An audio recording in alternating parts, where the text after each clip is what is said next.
केंद्रीय मंत्री रामदास आठवले, नीलम गोऱ्हे, राजेंद्र गवई, राजू शेट्टी यांच्यासह मान्यवरांनी दिल्या यशवंत निवासस्थानी सांत्वनपर भेटी.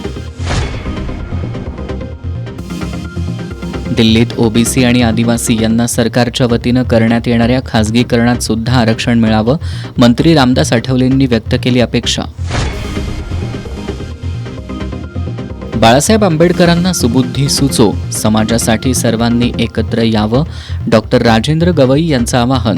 ईव्हीएम असेपर्यंत भाजप सत्तेवर राहणार असल्याचा त्यांनी केला दावा. कबनूर गोळीबार प्रकरणाची व्याप्ती वाढली. आज 5 आरोपींना करण्यात आली अटक. आणखी काही आरोपींची नावं समोर येण्याची शक्यता.